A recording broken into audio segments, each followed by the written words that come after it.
In what can be only described as a truly nightmarish situation for the self-proclaimed experts in the field of fake news, the renowned British media outlet BBC finds itself facing a daunting challenge.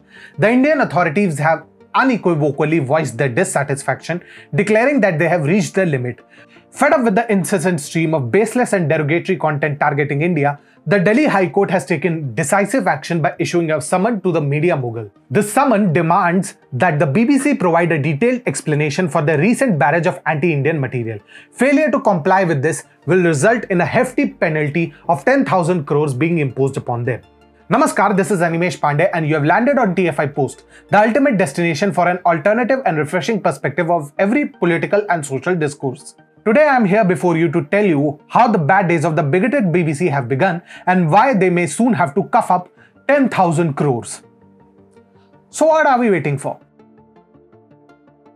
Recently, the Delhi High Court on Monday issued notice to the British Broadcasting Corporation on a plea by an NGO seeking damages, claiming its documentary India the Modi Question casts a slur on the reputation of India and makes false and defamatory imputations against the Prime Minister Narendra Modi and the Indian judiciary.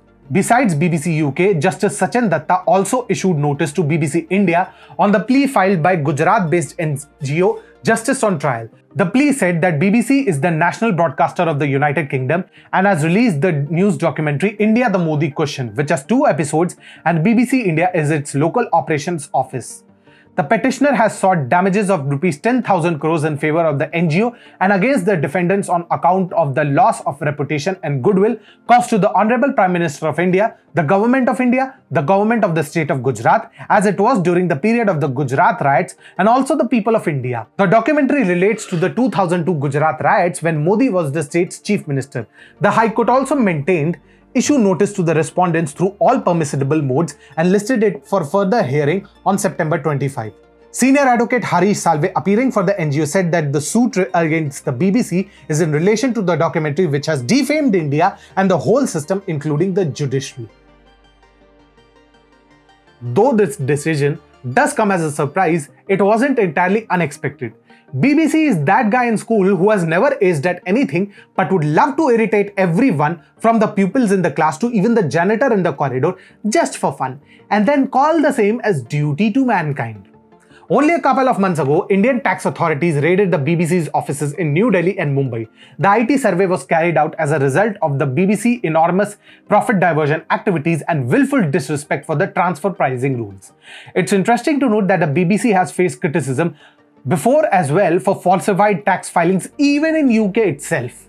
All of the opposition parties began protesting loudly when the Indian Tax Authority raided the offices of the BBC, claiming that it was a violation of democratic principles. They accused the BJP and Prime Minister Modi of resorting to vendetta against the BBC due to their airing of a contentious documentary.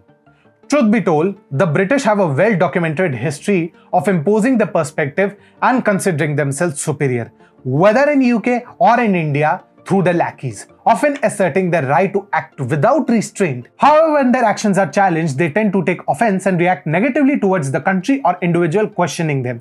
Nevertheless, the tables have turned this time as they have encountered a formidable adversary at an unfavorable juncture. Unlike the past, India is determined not to let these British troublemakers escape unpunished.